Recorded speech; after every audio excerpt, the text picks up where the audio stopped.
구독, 좋아요. 자, 2부 시작합니다. 김기흥 대변인 나오셨습니다. 어서 오십시오. 안녕하세요. 예. 자, 미셸 스틸 효과 그 파장부터 한번 보겠습니다. 벌써 지명된 것이 알려지면서 바로 그 효과가 시작됐습니다. 미셸 박스틸. 자, 어떤 그러면 이제 파장 효과가 발생하고 있는지를 한번 구체적으로 살펴보겠습니다. 한마디로 뜨거운 감자가 되는 상황인데 어제 국회 외교통일위원회 전체 회의가 있었어요. 김준형 조국혁신당 의원이죠. 이 김준형이 이 미셸 스틸 지명자에 대해서 한국 대통령을 모욕하거나 민주주의 관련 사안에서 부적절한 태도를 보여왔다 이렇게 그런 취지로 이야기를 했어요. 뭐 그거 자체가 좀 이상한 얘기 하나입니다만 구체적으로 자 그걸 띄워놔 주시죠. 예, 이렇게 이야기합니다. 그러면서 미셸 스틸 지명자에 대해서 왜 그렇게 빨리 환영 성명을 냈느냐? 뭐 이건 정부 얘기겠죠. 아그레망을 좀 어렵게 해야 된다. 이렇게 이야기를 했어요. 어떻게 해석을 하시고 평가를 하세요? 우선적으로 이분이 가지는 이제까지 그 김준형 의원이 보여줬던 그런 모습을 보면 예측 가능합니다. 한국 대통령을 모욕하거나 민주주의 관련해서 부적절한 태도를 보였다. 이 부분이 중요한 게 아니라 예. 여하튼 공화당 출신이고 트럼프랑 가깝다. 그렇기 때문에 그냥 싫다 이겁니다. 예. 뭐 정청래 대표가 예전에 이재명에 대해서 어떻게 얘기했습니까? 경기도지사는 말만 하면 당내 분란이 일어난다. 난 그냥 싫다 이거잖아요.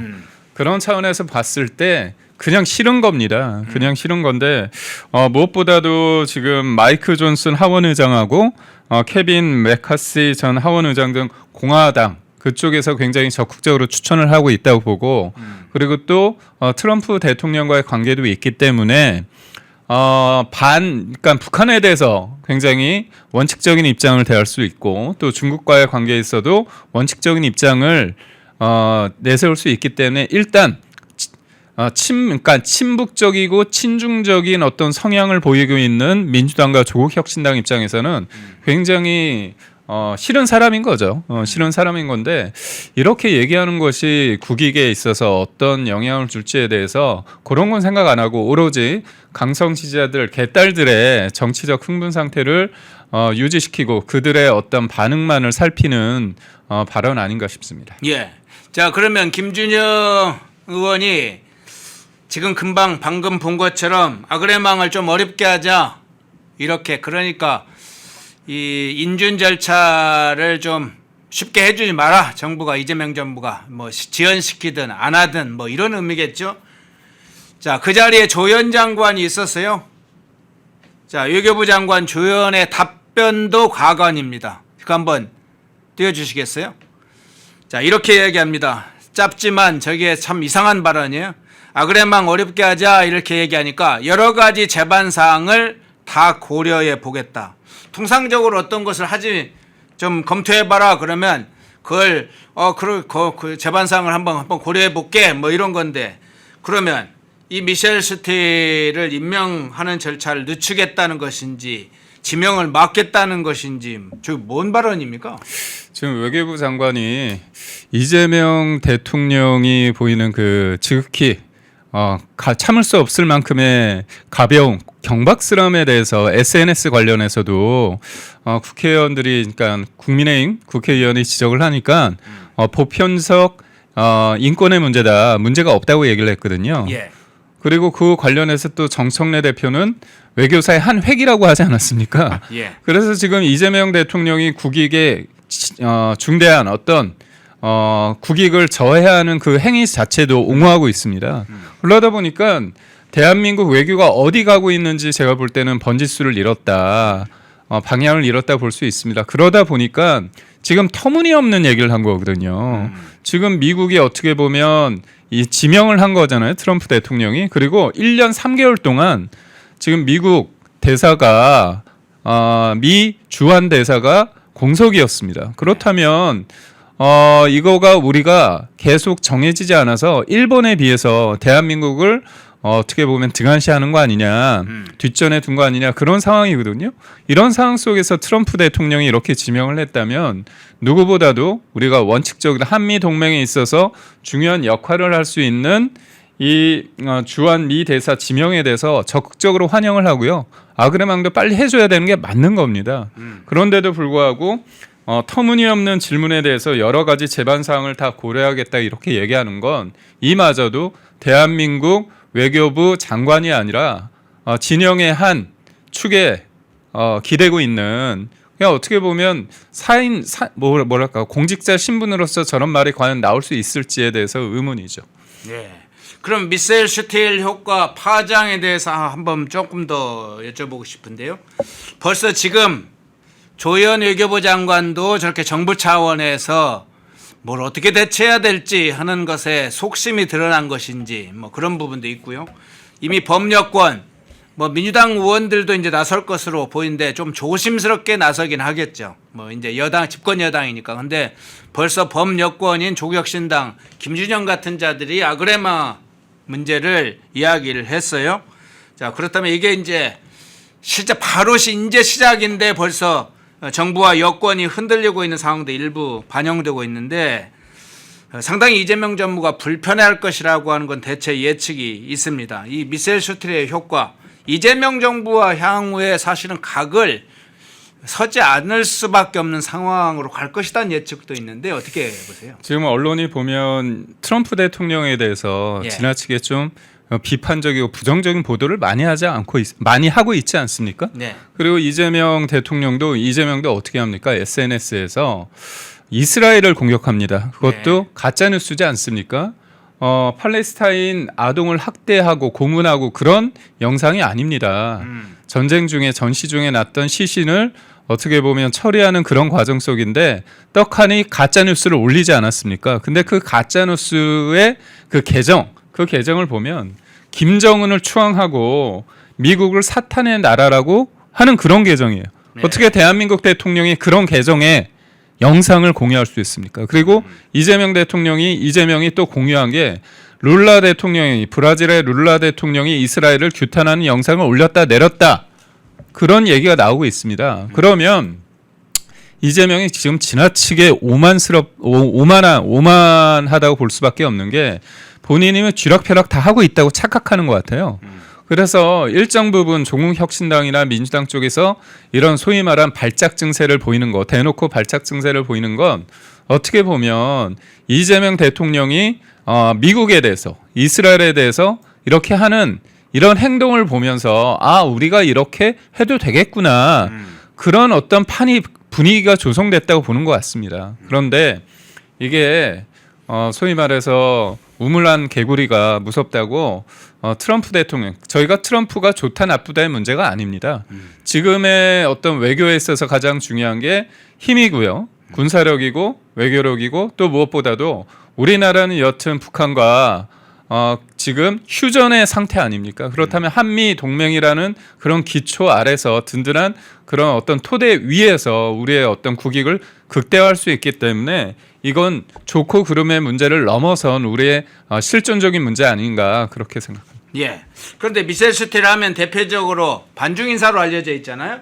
또 북한은 김정일 체제에서도 굉장히 강하게 맞서온 상황인데 그러면 이 중국과 북한, 특히 중국의 이 미사일 슈틸의 트럼프 대통령 지명에 대해서 어떻게 반응할지가 그리고 향후에 중국이 사실은 이 미사일 슈틸 이후에 또 미사일 슈틸이 어떤 조치를 취할까가 관심을 가질 수밖에 없잖아요. 어떻게 보세요? 이재명 대통령께서 이재명이 이스라엘 관련해서 인권을 굉장히 문제 삼지 않았습니까? 네. 그렇다면 중국과 북한에 대해서 이 인권 문제 이재명이 언제 그런 얘기를 했습니까? 신장이나 아니면은 위구르 관련해서 그리고 홍콩에서 그런 여러 가지 우산 혁명이 있을 때 민주당과 이재명은 아무 얘기 안 했습니다. 그러니까 결국 뭐냐면 인권이라는 거, 민주주의라는 것은 본인이 유리할 때만 적당히 선택적으로 취사 선택하는 게 아닙니다. 그래서 저는 이 미셸 스틸 이 지명자가 원칙적인 기조를 유지했다고 봅니다. 그런데 그거에 관련해서 친북 친중적인 요소를 가지고 있는 국내 민주당이나 이재명 정부에 있는 쪽에서 볼 때 그게 불편한 거죠. 그래서 저희는 당연히 대한민국의 영토는 한반도와 부속도사 아닙니까? 북한까지 포함하는 겁니다. 거기에서 벌어지는 여러 가지 일들에 대해서 예전에 비해서 좀 더 미셸 스틸 주한미 대사 지명자가 대사가 되면 더 원칙적인 기조를 확실하게 견제하지 않을까 그런 생각을 합니다. 예. 자, 이제 이재명 정부의 특히 이재명의 발언을 한번 살펴보는 시간을 좀 갖도록 하겠습니다. 자, 이재명이 어떻게 발언했느냐. 특히나 서용교 지금 사태가 터지면서 청와대나 이재명이 긴장할 수밖에 없죠. 왜 갑자기 저런 게 오히려 나를 엿먹이는 짓이야? 대북송금 이재명에게 방북 대금으로 줬다. 리오남까지 만나서 잘 필리핀에 전달했다. 이런 걸 왜 저렇게까지 유도 신문하듯이 결과를 저렇게 만들어낸 거야? 막 이렇게 분노하고 화가 났을 법한데, 자, 이 상황에서 이재명이 지금 트위터에 올린 게 또 하나 논란인데 뭘 의식하고 생각했기에 갑자기 이걸 트위터 X에 올렸을까? 그거 한번 띄워주시죠. 이거 아닙니다. 다른 거 그거 말고요. 자, 이렇게 얘기합니다. 트위터 X에 국힘은 조폭설 조장 유포 사과 안 하십니까? 이렇게 제목으로 시작하는 그거 한번 띄워주시죠. 이 지금 페브 트위터 X에 올린 글인데 갑자기 대선 이야기를 했어요. 이미 지나간 대선을 0.73%에서 뭐 조폭설 때문에 본인이 그때는 대선에서 진 거다라면 사과라고 요구했는데 갑자기 저걸 등장시킨 상황 어떻게 해석을 하세요? 우선 뭐 이재명은 가짜 뉴스를 많이 공유하고 많이 그러지 않습니까? 2022년 대선을 얘기하고 있습니다. 근데 대선이 3월 9일 날 있었거든요. 근데 3월 6일 날 어떤 게 있었느냐? 뉴스타파에서 신학님이라는 전 언론노조 위원장이 김만배를 만나서 인터뷰한 걸 틉니다. 근데 그게 뭐냐면 대장동 몸통이 윤석열 당시 후보라는 겁니다. 근데 내용이 뭐냐면 2011년에 대장동 대출 브로커인 신모 씨가 검찰 조사를 받는데 그 당시에 주인 검사인 윤석열 당시 주인 검사가 커피를 타줬다 이렇게 얘기를 합니다. 그리고 사건을 무마했다. 그러니까 결국 그들이 말하고 싶은 건 뭐냐면 그때 대장동 관련해서 부산저축은행 관련해 수사를 하는데 제대로 수사를 안 해서 대장동 일당이 그것을 그 종잣돈을 가지고 나쁜 짓을 했다 이 얘기를 하고 싶은 거예요. 근데 이게 거짓말로 드러났지 않습니까? 이 대장동의 몸통이 윤석열입니까? 아니잖아요. 가짜뉴스의 수혜를 입어서 대통령이 될 뻔한 사람이 이재명입니다. 근데 그 얘기는 싹 빼놓고요. 관련해서 갑자기 나는 조폭과 연루가 안 됐는데 뭐 그거 관련해 가지고 나는 굉장히 어떻게 보면 피해자다 이렇게 피해자 코스프레를 하는데 여기 워딩 중에서 제가 그대로 돌려드리겠습니다. 여기 보면 어린 아이들도 잘못한 게 드러나면 사과한다. 또 그렇게 가르친다 이렇게 얘기했잖아요. 그래서 잘못이 백일라에 드러났다. 그러면 이재명이 말하는 그 백일라에 드러났다는 게 대법원 판결이잖아요. 그렇죠? 대법원 판결에서 유죄가 나왔다는 겁니다. 그러면 이재명은 거짓말한 것 대법원에서 유죄 판단 나왔습니까? 안 나왔습니까? 대법원에서 나왔잖아요. 이른바 그 백현동 관련해서 자연녹지에서 준 주거지역으로 4단계 끌어올려준 거 4단계 용도 변경을 해준 게 자기는 국토부의 협박이라고 했잖아요. 아니잖아요. 그러니까 본인이 성남시에 있던 성남시장 나올 때 선대본부장이라는 김인섭 씨가 그 백현동에 이른바 개발업자, 건설업자 그쪽에 70억 원을 받고서요. 그거를 로비에서 올려줬습니다. 본인은 거짓말했잖아요. 그거 대법원에서 백일화에 드러나지 않았습니까? 그러네. 자기 얘기인가요? 자기 얘기입니다. 그러니까 제가 볼 때는 누워서 침뱉기라고 볼 수밖에 없고 그렇다면 이재명은 왜 갑자기 이 대선 얘기를 할까? 이 대선 얘기를 하는 이유는 뭐냐면 지금 여전히 대한민국 대통령으로서 권한밖의 일을 행사함에도 불구하고 그래서 법치를 유린하고 어떻게 보면 헌정 질서를 유린함에도 불구하고 여전히 피해자 코스프레를 한다. 피해자 코스프레. 아, 나는 탄압받았어. 나는 죄가 없어. 이 얘기를 하는 거고 또 무엇보다도 서영교와 민주당에서 이재명의 공소 취소를 위한 밑자락, 그 밑자락을 국정조사를 하고 있지 않습니까? 국정조사를 하는데 방용철 전 부회장이 나와가지고 어떻습니까? 진실을 말해버렸잖아요. 네. 그러니까 본인들의 입장에서는 그 사람들을 국회에 불러다가 겁박을 하면 공개적으로 압박을 하면 진술을 바꿀 줄 알았는데 어제 차근차근 때, 장소, 목적 그런 것들을 구체적으로 다 언급을 했습니다. 그러다 보니까 이재명이 야 서영교가 도리어 나 잡는 거 아니야? 그런 생각하에 이런 어떻게 보면 내가 피해를 봤다 이런 허무맹랑한 이런 글을 올렸다 볼 수밖에 없습니다. 예. 자, 아마 이제 장 변호사와 관련된 장영하 변호사와 관련된 부분을 뭔가 좀 꼬투리를 잡아서 지금 상황을 좀 타개하려고 하는 것인가 뭐 이런 상황이에요. 뭐 여러 가지 이스라엘 문제와 관련해서도 지금 약간 몰렸죠. 지금 앞서 우리 김기문 대변인께서 이야기해 주신 것처럼 서영교가 지금 위원장을 맡고 있는 국정조사 조작기소 뭐 국정투기라는 곳에서 뭐 법사위에서도 지금 하고 있는 장면이긴 한데 리오남 70만 달러 이 문제 헛발질하면서 나온 건데 이게 뭐 대선 결과와 관련한 정당성을 흔드는 근거도 아닐 텐데 갑자기 장영하 변호사 이야기를 꺼냈고 그러면 지금 몰린 상황에서 일종의 물타기로 봐야 됩니까? 어떤 성격으로 봅니까?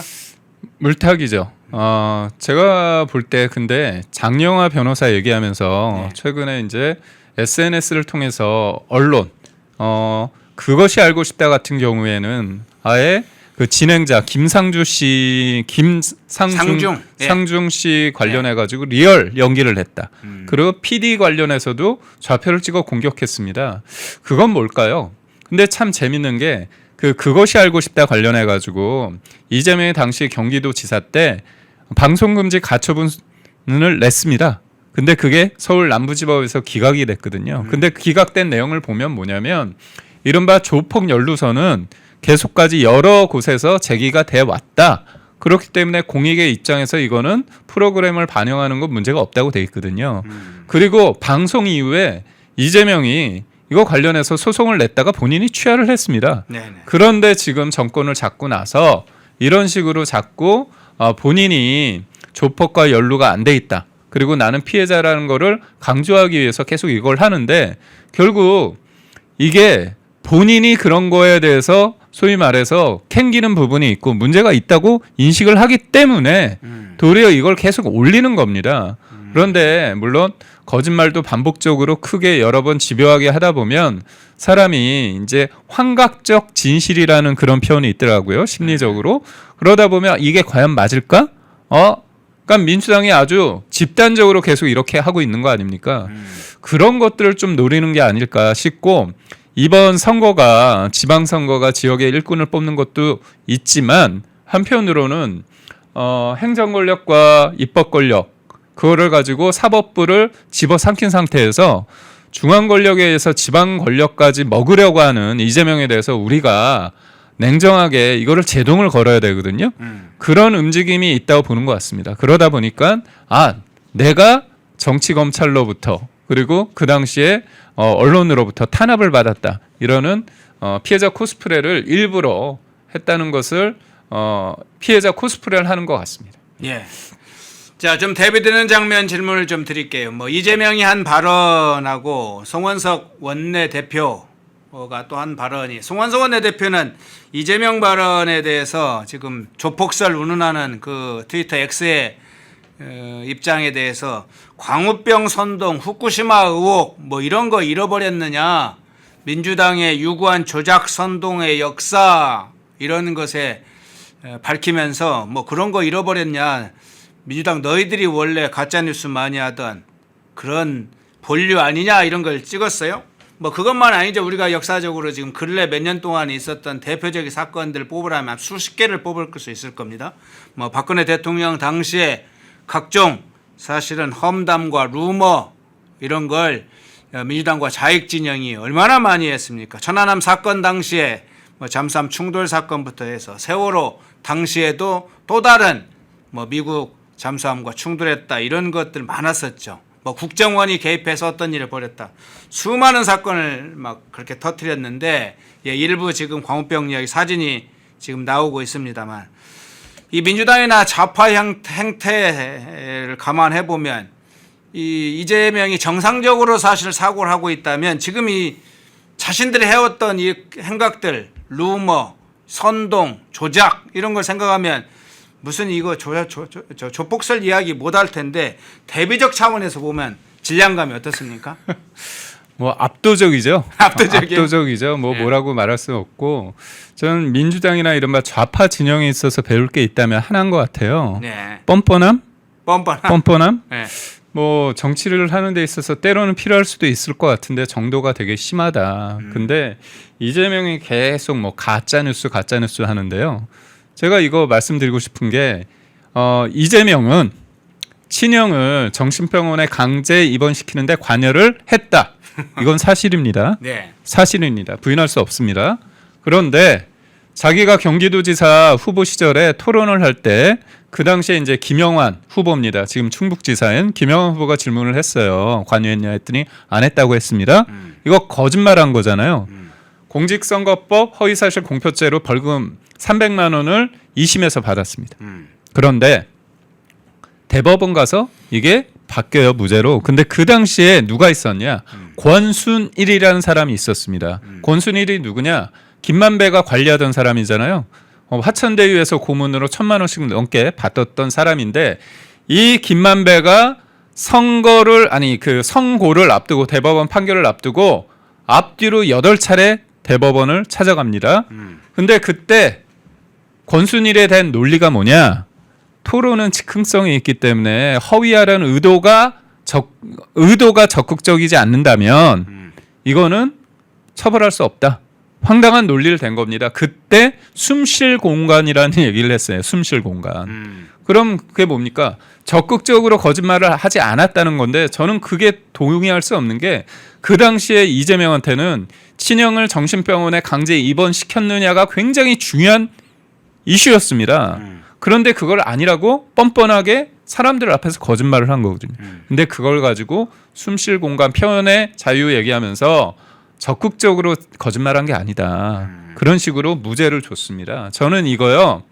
권순일 게이트고 이거는 국정농단입니다. 이거 수사했었어야 되는데 윤석열 정부 때 잘 안 됐습니다. 저는 이거 공소시효가 얼마 남아있는지 모르겠지만 해야 된다고 보고 있고 이렇듯 거짓말은 누가 합니까? 기본적으로 이재명은 검사 사칭 거짓말 했잖아요. 네. 그리고 위증교사로 재판받고 있습니다. 주변도 그렇고 본인도 그렇고 거짓말과 관련해서 자유로울 수 없는 사람이 지금 가짜뉴스 선전선동의 가장 어떻게 보면 플랫폼이고 그거 누굽니까? 민주당 아닙니까? 그런데 국민의힘에 대해서 반성을 하라고 하는 거 보면 역시 이쪽에서 배울 건 뻔뻔한 뿐이 없겠구나 그런 생각이 들어서 저는 제 얼굴에 침 뱉기다 누워서 침 뱉기다 이렇게 봅니다. 네. 자, 이야기를 한 김에 이재명의 SNS 정치, SNS 메시지 이것은 문제도 한번 좀 따져보고 싶은데 최근에 이제 뭐 이스라엘 문제 때문에 특히 크게 부각됐습니다만 그 전에도 여러 건들이 있었죠. 사실은 뭐 인천국제공항공사 이 사장 이학재 사장을 둘러싸고 부처별 업무 보고 때부터 시작해서 그 후에 나름대로는 뒤끝이 있는지 계속 SNS로 이학재 사장을 공격하는 뭐 이런 것들 부분적으로 나타나기도 하고 그랬는데 최근에 이제 저 이스라엘 영상 관련된 게 올라오면서 이재명을 향해서 이제 좀 잠이나 좀 자라, 잠 좀 자라 이런 유행어가 생길 정도인데 힐난을 하는 그런 유행어가 생기는 것인데 이 이재명의 SNS 메시지 또는 SNS 정치 어떻게 보세요?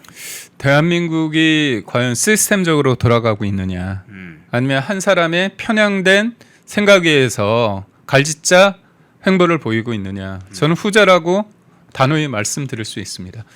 외교부 관련해서 그 정치인이 어떤 이슈에 대해서 글을 올린다는 건 말이죠. 특히 대통령이 글을 올린다는 건 외교부에서 스크린을 해야 되는 겁니다. 그렇잖아요. 근데 그게 아니라는 겁니다. 본인이 툭툭 그냥 잠자다가 쓰는 거예요. 새벽에 잠이 안 오겠죠. 왜? 정청래가 말을 안 들으니까 잠이 안 올 겁니다. 그러다 보니까 막 자기가 흥분 상태에서 글을 올리다 보니까 팩트도 안 맞고 감정적이고 그리고 심지어 어떻게 돼 있느냐. 저는 진짜 말도 안 되는 이재명의 논리 중에서 이스라엘 관련해 가지고 자기가 가짜 뉴스 올렸잖아요. 네. 근데 그걸 가지고 외교부에서 이스라엘 외교부에서 당연히 홀로코스트 유대인 학살의 문제는 진짜 이스라엘 사람 유대인 분들한테는 굉장히 어떻게 보면 기억하기 싫은 내용 아닙니까? 근데 홀로코스트 그거가 600만이 죽었는데 그거를 어떻게 표현을 했습니까? 도리어 팔레스타인 사람들을 아동을 고문했다는 가짜 뉴스를 하면서 유대인 학살을 언급했기 때문에 이거는 선을 한참 넘은 겁니다. 그런데 그거에 대해서 이스라엘도 규탄을 하고 언론도 잘못했다 얘기하고 정치권에서 얘기를 하는데 뭐라고 했죠? 매국노라고 했습니다. 그러면 여기서 우리가 차분하게 생각해야 돼요. 이재명이 왜 매국노라는 표현을 썼을까요? 왜 매국노일까요? 아니 다른 거로 표현할 수 있습니다. 그거는 뭐냐? 나를 비판하는 건 나라를 팔아먹는 거라는 인식 아닙니까? 그럼 내가 대한민국입니까? 지미국 국가입니까? 아니 저는 매국노라고 이렇게 반발할 때 쓰는 이 표현을 보면서 이재명이 본인이 절대 선이구나.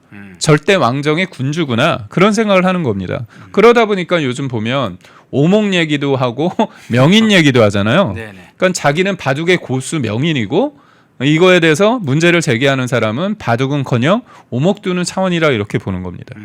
우리가 1차적으로 볼 때는 이재명의 이런 황당한 짓에 대해서 분노할 수밖에 없지만 한편으로는요. 이게 갈 때까지 갔구나. 저는 내려오는 수준이라고 봅니다. 오만과 독선의 정점에 다다랐다. 달이 차면 어떻게 됩니까? 기울잖아요. 그래서 한편으로는 이재명 정부가 무너지는 소리가 진짜 서서히 들리기 시작하는구나. 그래서 한편으로는 기분 나쁘지만 한편으로는 우리가 좀 더 냉정해지면서 잘 싸우면 우리가 이길 수 있겠구나 그런 생각이 듭니다. 예. 자, 댓글 좀 읽어드릴게요. 몇 분만. 미미님이 영상 먼저 올리고 알아본다니.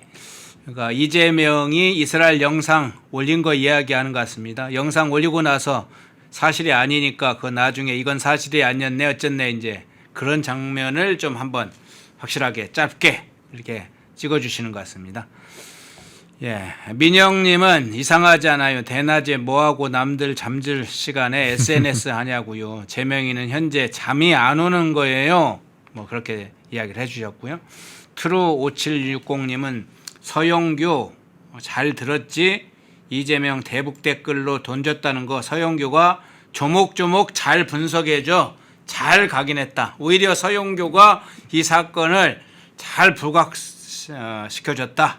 뭐 이렇게 또 댓글을 주셨네요. 그러니까 제가 볼 때 서영교가 뒤끝이 있는 게 서영교가 원래 뭐 하고 싶었죠? 서울시장을 하고 싶었습니다. 그랬죠. 예. 그런데 정원호를 픽했잖아요. 네. 그러니까 본인 볼 때는 얘기 안 되는 선수를 픽했기 때문에 서영교 입장에서는 위한다고 하는 척하면서 국민들에게 이재명 관련해서 대북송금 관련해서 재판이 빨리 진행돼야겠구나. 아니 저렇게 정권이 바뀌었단 말이죠. 그리고 그분들은 뭡니까? 사업하는 분들입니다.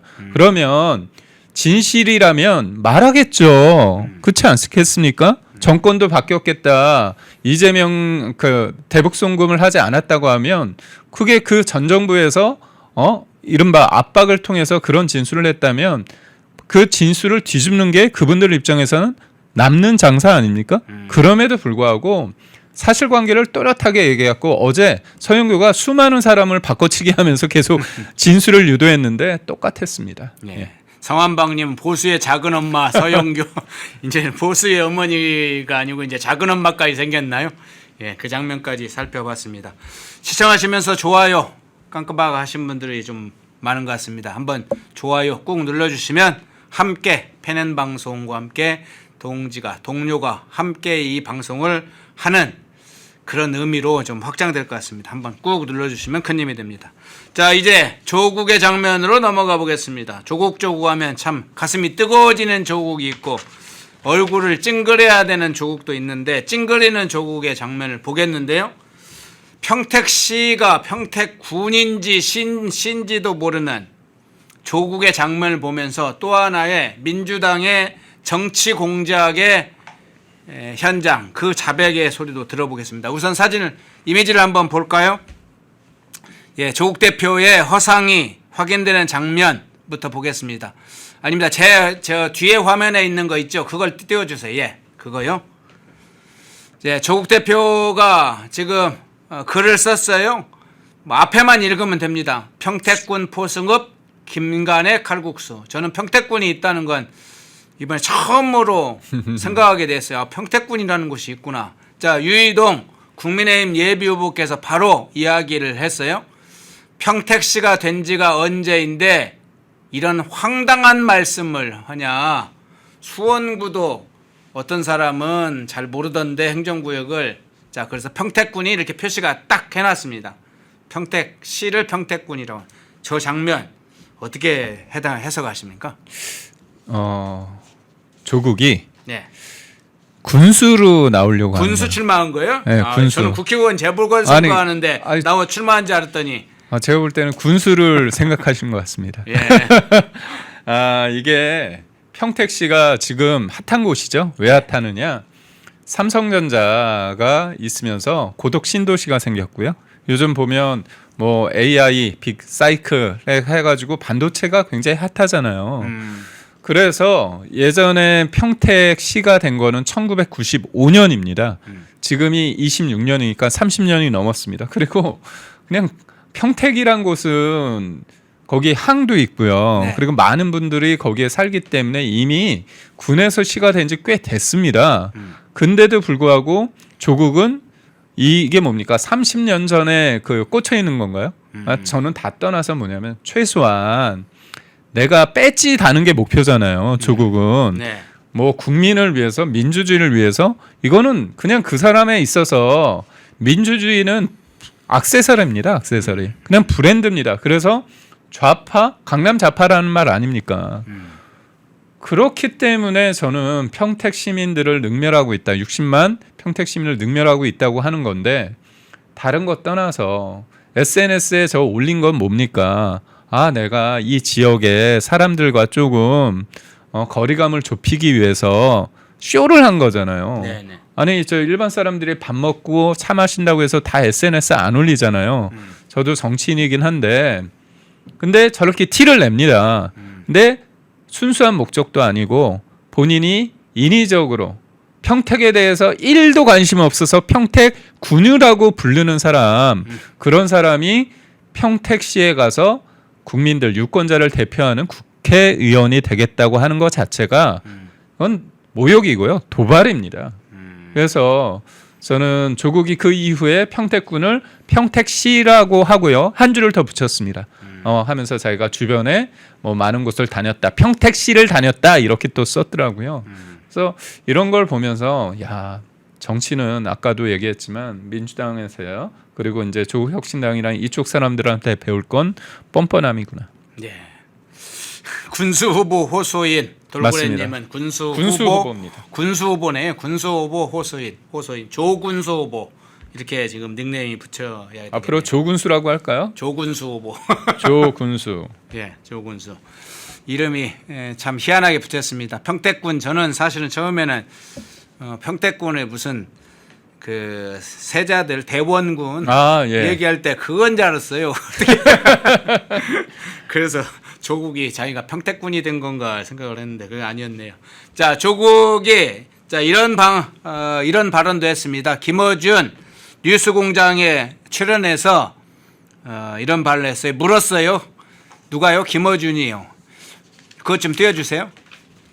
왜 출마지로 부산을 선택하지 않았느냐? 그러니까 그간에는 부산에 출마할 것처럼 역마작전을 막 하더니 왜 부산을 선택 안 했냐 하니까 조국이 이렇게 답합니다. 민주당 주요 인사분들이 저에게 직접 연락해서 부산을 선택하지 않았으면 좋겠다고 얘기했다. 뭐 민주당의 정치 공작을 저런 방식으로 공개를 하는 건가요? 저 바로 어떤 차원에서 해석을 하세요? 그냥 좀 유치합니다. 제가 앞서 얘기를 조금 연결짓자면 네. 부산은 군수가 되기가 힘들어서 부산도 부산군이라고 알고 있는 거 아니에요? 그럴 수도 있습니다. 네. 그래서 군수가 목적이기 때문에 평택군을 택했다 이렇게 얘기하는 게 진솔한 솔직한 내용인 것 같은데 네. 근데 우선적으로 나는 부산을 하고 싶은 마음이 있는데 민주당 쪽이 조금 부산에 나오면 안 된다 이 내용을 했다는 거잖아요. 믿을 수는 없지만 뭐라고 또 얘기를 했냐면 자기가 나가게 되면 한동훈과 조국 이 구도가 커지면서 전재수와 박형준과 전재수의 구도가 흐트러진다. 네. 그렇기 때문에 나는 박형준을 떨어뜨리기 위해서 내가 부산을 빠졌다. 온전하게 전재수가 부각이 돼야지만 박형준 국민의힘 후보가 현 시장이 떨어진다. 이런 내용인데요. 조국은 본인이 굉장히 큰 사람이라고 생각한 것 같아요. 그러니까 본인의 존재감이 크다고 생각하는데 그렇지 않거든요. 나오든 안 나오든 변수가 되지 않습니다. 그리고 저는 최소한의 하긴 뭐 이 조국이라는 사람한테 어떤 최소한의 어떤 일말의 상식과 도덕과 윤리를 요구하는 제가 조금 민망하지만 네. 본인이 그랬잖아요. 딱 국민들이 볼 때 험지라는 곳에 내가 출마하겠다. 평택군이 평택시가 무슨 험지입니까? 저번에요 민주당 후보가 10% 가까이 크게 이긴 지역이고요. 지금은 고산 신도시, 고덕 신도시, 그 이른바 신도시가 생겨서 민주당한테 굉장히 유리한 상황입니다. 예.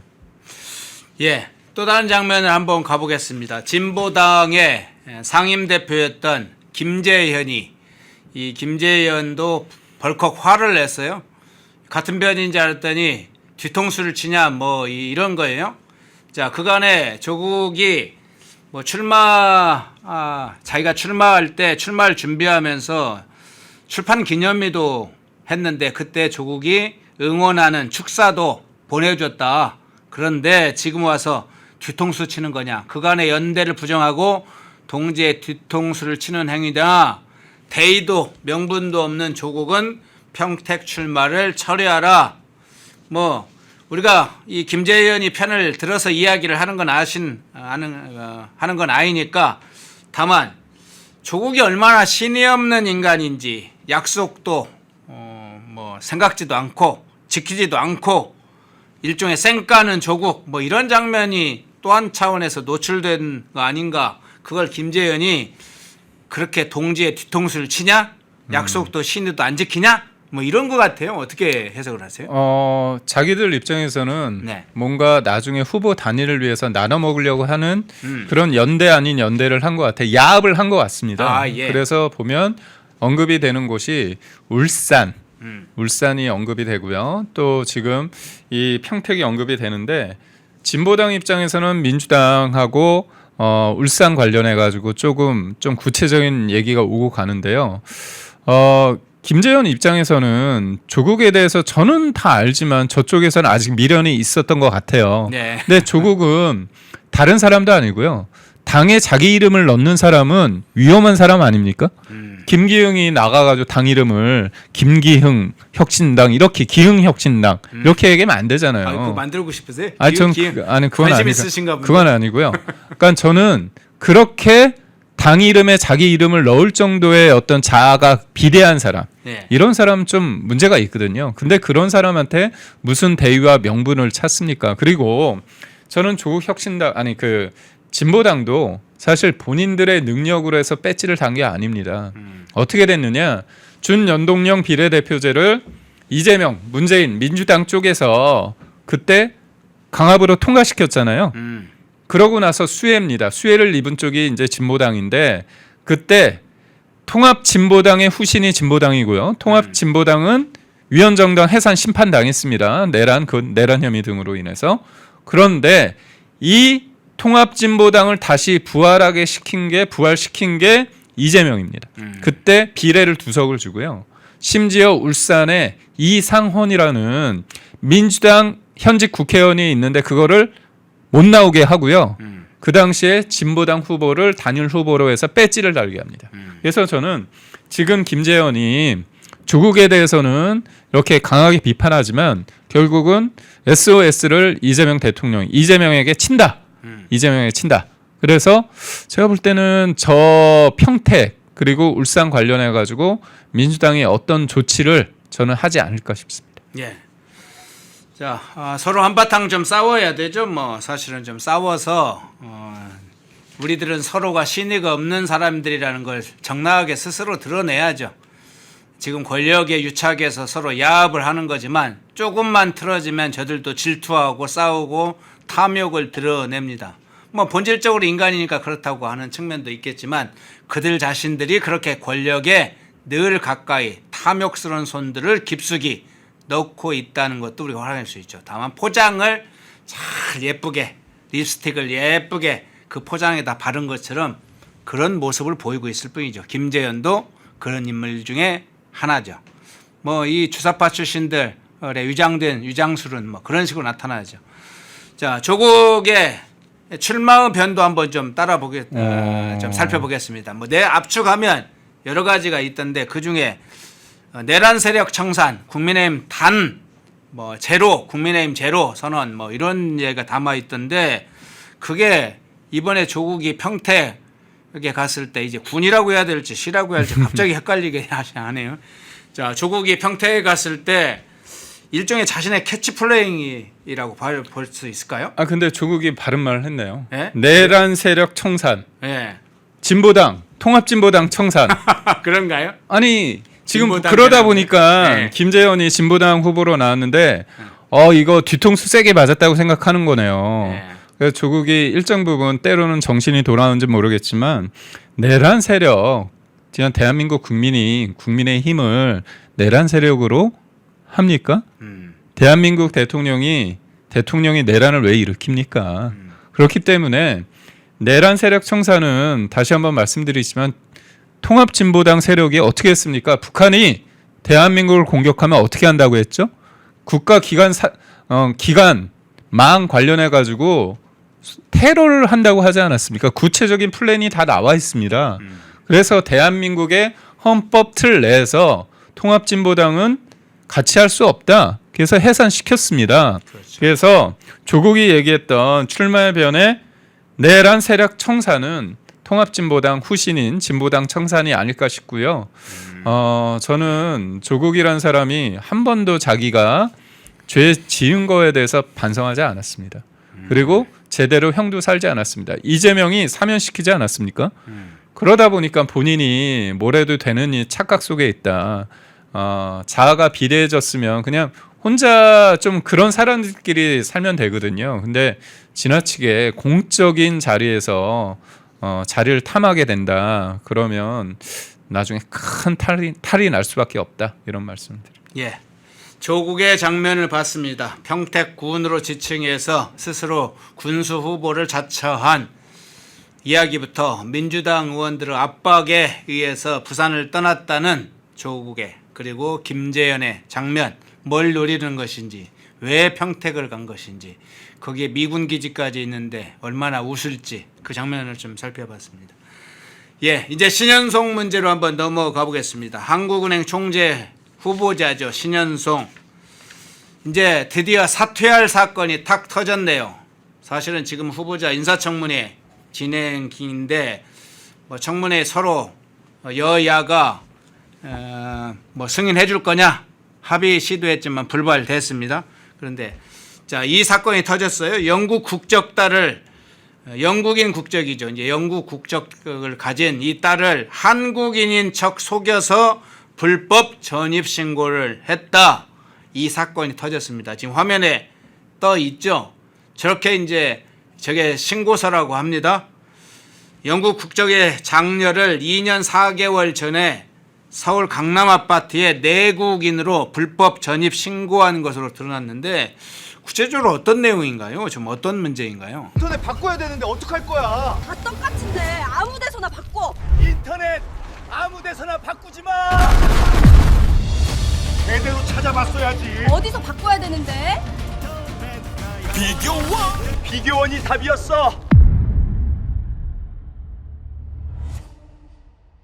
인터넷을 바꾸시려는 분들에게 좋은 인터넷 업체 소개해드리겠습니다. 비교원이라는 업체입니다. 현금 혜택은 올리고 인터넷 요금은 내려간다고 합니다. 인터넷 TV 신규 가입 시 최대 48만 원, 휴대폰 최대 50만 원, 정수기 렌탈 시 최대 30만 원으로 최대 128만 원 혜택을 받을 수 있습니다. 인터넷 가입과 동시에 사용하시던 휴대폰 그대로 통신사만 변경해도 30만 원 혜택을 받으실 수 있습니다.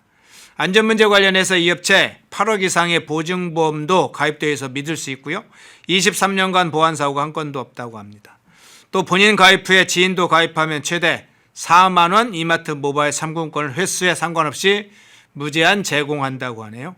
화면에 보이시죠? 1670-2571로 연락하셔서 상담 받아보시거나 네이버에 비교원 검색 후 문의 남겨주시면 전화드린다고 합니다. 팁 드립니다. 연락하실 때 펜앤마이크 TV 구독자라고 말씀하시면 비밀 혜택도 있다고 합니다. 이게 보면 네. 이분이 저는 잘 모르는 분인데 네. 이재명 정부에서 한국은행 총재로 지명을 한 거 아닙니까? 후보자 아닙니까? 그런데 이 사람이 한국에서 지낸 생활이 별로 없어요. 외국에서 살고 우리나라 국적을 가지지 않는 한국계지만 사람이랑 결혼을 했습니다. 그래서 아들이 병역의 의무를 하지 않았습니다. 우리나라 국적을 포기했습니다. 그리고 와이프도 대한민국 국적이 아닙니다. 근데 이게 문제가 뭐냐면 이 딸이라는 사람이요. 옛날 주민 등록번호를 이용해서 내국인 행세를 한 거죠. 근데 원래는요. 국적을 포기하면 신고를 해야 됩니다. 예. 국적 상실을 신고를 해야 됩니다. 근데 이걸 안 했어요. 근데 더 재밌는 건 뭐냐면 와이프하고 장남은 이미 2011년과 2012년에 신고를 했습니다. 예. 그러면 와이프하고 아들은 국적 상실을 신고를 했는데 왜 딸은 안 했을까? 이거는 뻔히 보입니다. 내국인으로서 이렇게 전입 신고를 해서 이 사람이 얻을 수 있는 혜택이 있다는 거죠. 대한민국의 국적을 포기하면서 의무는 다하지 않은데 이거에 대해서 국적 상실을 신고하지 않음으로 해서 내국인으로 가장해서 얻을 수 있는 것들이 뭘까 생각해 보면 제가 볼 때는 의료보험 혜택 아닐까 그런 가능성이 크게 제기가 됩니다. 그래서 이분이 다른 것도 아니고 우리나라의 어떤 환율 문제, 환율이 어떻습니까? 고환율이 되면 물가가 높아지면 고물가죠. 물가가 올라가면 금리를 내릴 수 없습니다. 대한민국 이재명의 말 그대로 제가 빌리자면 1380원 윤석열 정부 때 1380원이 됐을 때 대한민국 재산, 국민의 재산 7%가 날아갔다. 이 얘기했습니다. 그런데 지금 환율이 어떻게 되죠? 1530원대를 넘어선 적도 있고요. 1500원대가 그냥 뉴 노멀이 됐습니다. 그게 그냥 평상시 환율이 됐습니다. 그 1500원대를 기준으로 하면 우리나라 국민의 재산 16%가 날아간 겁니다. 그러면 이렇게 가장 중요한 환율, 이런 금융, 이런 거에 대해서 컨트롤 타워 역할을 할 사람이 대한민국에 대해서 그리고 기본적인 어떤 원칙, 규칙, 절차를 지키지 않았다. 그러다 보니까 이재명이 최근에 국민 대부분이 전과자라고 하지 않았습니까? 유유상종이라고 할 수 있어서 어떻게 꼭 후보로 지명하는 사람, 이런 사람만 하는지 당최 모르겠습니다. 네. 자, 신현성 후보자의 주민 등록 위반 행위, 불법 전입 신고, 이게 이제 단순한 정치적 행위로 보기 어렵습니다. 이건 명백하게 형사처벌의 대상이라고 볼 수 있는데, 초기에 신현송은 이런 얘기했어요. 이게 저게 지금 언론에 보도되자 전입신고 관련 내용을 잘 몰랐다 이렇게 주장했는데, 그 전에 이미 아들들의 신고 사항도 이미 해본 경험도 있다고 합니다. 그러니까 이게 그 자체 해명 자체도 거짓말 한 셈이에요. 결국은 어제 신현송이 사과를 했어요. 잘못했다. 거짓말을 잘못했다는 것뿐만 아니라 불법 전임도 잘못했다고 시인하는 꼴이 됐는데, 자, 대한민국의 물가 안정, 통화 관리, 뭐 한국은행 하면 이 경제 분야에서 거의 최고이직, 대한민국 최고이직 아닙니까? 그것도 독립적인 주의에 있는. 뭐 경제 대통령이라고 불리죠. 예. 그런데 이 사람이 과연 대한민국 공직자로서의 어떤 그런 애국심이란 게 과연 있을 것인가에 대해서는 좀 회의적입니다. 네. 이 사람이 부동산을 통해서 돈을 번 다음에 투자한 게 다 원화 자산입니다. 원화 자산입니다. 이 사람은 사실 이번 기회가 없으면 대한민국에 굳이 살 마음이 없었던 거거든요. 근데 뒤늦게 갑자기 자리를 주면 애국심이 생깁니까? 평상시? 그러니까 저는 본인의 선택을 존중합니다. 그렇다면 이제까지 그런 삶을 살지 않았다고 하면 앞으로도 이런 대한민국 국민을 위해서 사는 그 공직이라는 자리에 대해서 탐하면 안 되거든요. 네. 근데 본인이 갑자기 자리를 올 수 있다는 생각에 이제까지의 자기의 어떤 삶에 대해서 부인을 한다. 그리고 또 하나는 이 사람이 과연 그만큼의 능력이 있는지 잘 모르겠습니다. 그래서 지금 도표를 보면 예금이 굉장히 많습니다. 예금이 많은데 대부분이 다 하나보다는 외하다 이렇게 볼 수밖에 없고요. 네. 결국은 이 사람의 삶의 궤적을 보면 대한민국을 위해서 일할 수 있는 그런 공직자의 삶을 살아왔다. 그렇게 보기에는 힘들지 않나 싶습니다. 네. 자, 신현송, 이제 이 문제 그간의 여러 가지 몇 가지 의혹, 유아자산부터 재산 내역 했는데 사실은 딸을 불법적으로 전입신고했던 부분은 반드시 수사가 필요한 사항이라 그 부분은 반드시 그냥 정치적인 차원의 문제가 아닌 차원의 문제입니다. 그 문제 다뤄봤고요. 마지막으로 짧게 이 YTN 문제 잠깐 한번 좀 여쭤볼게요. 또 언론계에 계셨으니까 YTN 문제에 대해서 좀 잘 아실 것 같은데, 민변 출신의 이 YTN의 사회이사, 이름이 이유정인가요? 민변 출신의 이 이유정 사회이사가 보름 만에 사퇴했다 이런 소식이 알려지고 있는데, 뭐 몇 가지 이야기가 막 동시에 들려오고 있는데 이 소식, 이 상황 어떻게 지금 알고 계시고 어떻게 보십니까? 이게 YTN이 민영화가 됐습니다. 예. YTN이 민영화가 됐는데 거기 유진그룹이 최대 주주지 않습니까? 네. 그런데 사실상 전방위적으로 YTN 내부적으로 그렇고 외부적으로 그렇고 유진이 짐을 싸고 알아서 나가기를 좀 바라는 면이 있는 것 같아요. 그런데 유진 입장에서는 그게 일방적으로 그렇게 했다가 배임죄에 걸릴 수 있습니다. 주주들 입장에서는.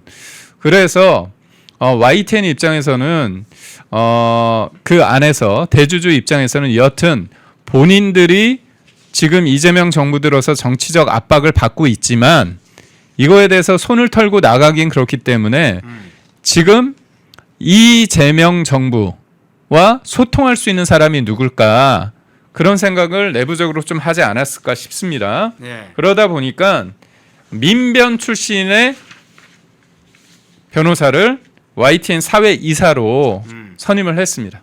선임을 했는데 근데 보름 만에 자진 사임을 했는데 그 이유는 뭐냐? 새로운 일종의 공직을 맡게 돼서 내가 나간다는 게 표면상의 이유입니다. 근데 한편으로는 뭐냐면 이게 권력 암투가 좀 세거든요. 예. 그래서 민변 출신의 이재명 정부와 통하는 사람을 데려왔지만 그게 외부적으로 소위 말해서 민주당 노정면 의원이 YTN 출신입니다. 노정면 의원의 관점에서 볼 때는 일종의 당연히 청산돼야 될 세력이 지금의 정부와 끈을 이어줄 사람을 통해 가지고 권력을 유지시키는 거 아니냐 그렇게 판단하는 것 같아서 압박을 했을 겁니다. 네. 그래서 압박을 해서 이른바 세탁을 하기 위한 민변 출신의 YTN 사회이사를 압박했던 게 아닌가 그렇게 보는 게 좀 맞을 것 같습니다. 예. 참 그러면 이 YTN 방송 요즘 제가 YTN이 혹시 방송 아침에 이제 TV를 틀어서 YTN이 나오면 바로 돌립니다. YTN의 앵커나 그 방송 내용이 너무 편향돼 있어요. 사실은 이제 어쨌든 민영화 됐지만 좀 공영방송 성격으로 사람들이 생각을 많이 하잖아요. 그럼요. 그런데 이 YTN이 그 앵커가 트럼프 대통령을 그냥 트럼프 이거 공중 저 공영방인데 트럼프 막 그래요. 네. 막 비꼬듯이 이야기를 하고 뭐 내용이나 기조는 말할 거 없고 트럼프 대통령의 어떤 설명하면서 뭐 이러저러한 데서 좀 비판적 내용을 하는 게 아니라 아예 깔보면서 이야기를 해요. 그러니까 기본적으로 그 우리가 대선 2022년 5월 9일 대선 앞두고 네. 앞서 제가 언급한 대로 5월 6일 날 3월 6일 날 3월 9일 대선 앞둔 3월 6일 날 언론노조 전 언론노조 위원장이라는 신앙님이 네. 뉴스타파를 통해서 보도했지 않습니까? 언론노조입니다. 언론노조 위원장을 했던 사람입니다. 지금의 방송사에서 큰 문제가 뭐냐면 노조의 입김이 굉장히 셉니다. 노조가 입김이 센데 그 노조가 방송사 사내 노조가 아니라 예를 들어서 KBS 노조면 KBS 노조가 있습니다. 근데 과반이 KBS 같은 경우는 언론 노조가 과반을 됐다가 과반을 좀 상실했습니다. 그렇지만 YTN 같은 경우는 언론 노조가 대다수입니다. 그러니까 결국은 지금의 언론 노조가 어떤 관점에서 이 문제를 보는지에 대해서 그게 방송이나 기사에서 투영이 된다는 거죠. 네. 그러다 보니까 지금 트럼프에 대해서 비판을 할 수 있는 대목이 있죠. 그렇지만 그거를 악마하거나 부정적인 이미지를 굉장히 많이 하는 뉴스를 한다. 그리고 지금이 지방선거를 앞두고 있지 않습니까? 네네. YTN하고 연합뉴스 보도 전문 채널에서 지금 이란 전쟁 이거를 굉장히 많이 보도를 합니다. 물론 시청자 입장에서 많이 볼 수도 있지만 정치 대담이 없어졌습니다. 이건 어떤 의미냐? 내부의 여러 가지 이재명 정부의 실정이나 그런 것들이 방송이 돼야 되잖아요. 네. 근데 그 국내 뉴스보다는 국제 뉴스를 좀 과하게 많이 내보내는 경향이 있다. 물론 지금의 우리의 어떤 민생에 있어서 전쟁, 중동의 어떤 상황이 중요합니다. 하지만 국내 뉴스도 굉장히 중요하거든요. 그래서 어떤 거를 굉장히 부각을 시킨다는 건 뭐냐면 정작 중요한 것들을 도외시할 수 있는 그게 선택적인 어떤 편집이거든요. 그래서 그런 부분도 좀 주시해야 될 거 아닌가 싶습니다. 예. 자, 2부에 조국 사건을 조금 더 전 사건을 많이 다뤘는데 국회 이재명의 갑자기 조폭설을 왜 꺼냈는지, 서영교와 어떻게 연관돼 있는지, 신현송 불법 전입 사건은 또 어떻게 됐는지, 미셀 슈틸 주한미 대사 이 지명 효과가 어떻게 나타나고 있는지 이런 걸 조목조목 좀 살펴봤습니다. 2부 김기흥 대변인이었습니다. 고맙습니다. 고맙습니다. 자유리더 아카데미 재사기 강좌가 개설됩니다. 재사기의 주제는 세계사의 판이 바뀌고 있다입니다. 미국과 중국의 신냉전이 격화되면서 세계의 질서가 요동치는 와중에 벌어지는 미국의 세계 전략 대변화와 트럼프 독트린의 본질, 미중 신냉전과 일본 한국의 운명 등 대한민국의 나갈 길을 모색하는 10개의 강의를 준비했습니다. 40대 전문가들을 중심으로 새로운 시각, 새로운 감성으로 마련한 강의에 많은 참여 바랍니다.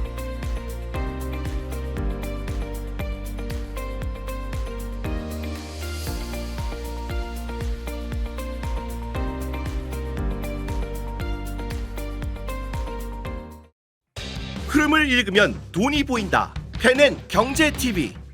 월화수목금 오후 4시 라이브 4. 경제의 핵심만 쏙쏙. 경제 픽설. 주식 시장을 읽는 눈. 머니 인사이트. 투자의 맥을 한 방에. 박상규의 투맥. 글로벌 투자 시그널. 세계를 보는 눈. 기업가 정신의 재발견. 기업가 열전 영웅시대. 당신의 통찰이 수익이 되는 시간 라이브 4. 매일 오후 4시에 라이브로 뵙겠습니다.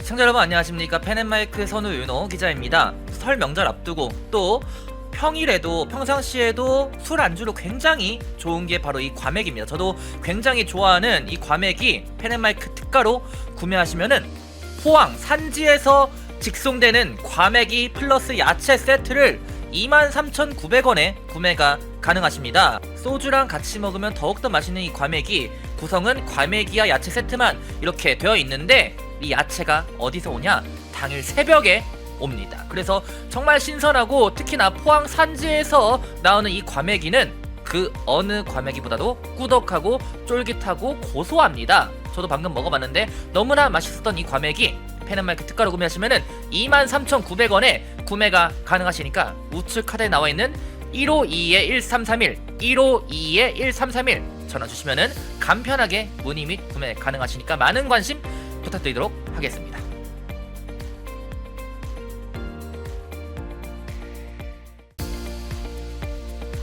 시청자 여러분 안녕하십니까. 펜앤마이크 선우 윤호 기자입니다.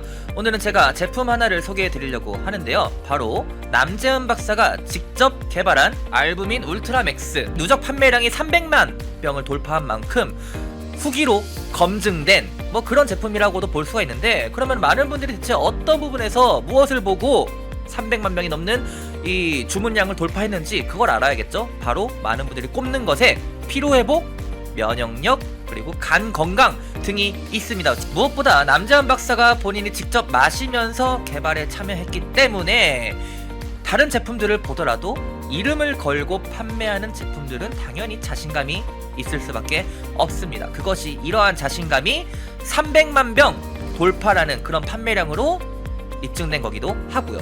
이 피로회복, 면역력, 집중력 저하, 간 건강 등 이 하루 한 병 바꿔보시면은 아마 일상이 달라졌다는 후기들이 많은 것처럼 여러분들도 그 후기가 자신의 후기가 될 수 있을 거라 생각을 합니다. 지금 구매하시면은 펜앤마이크 이벤트로 정말 그 어디서도 경험할 수 없는 이벤트를 경험하실 수가 있습니다. 바로 2+1 이벤트인데요. 지금 바로 우측 하단에 나와 있는 번호 1522-1331 152-1331 전화 주시면은 펜앤마이크에서만 진행하는 2+1 이벤트로 알부민 제품 구매하실 수가 있으니까 많은 관심 부탁드리도록 하겠습니다.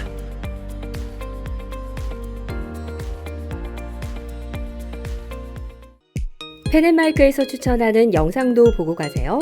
다른 영상도 즐기시려면 구독 버튼을 꼭 눌러주세요.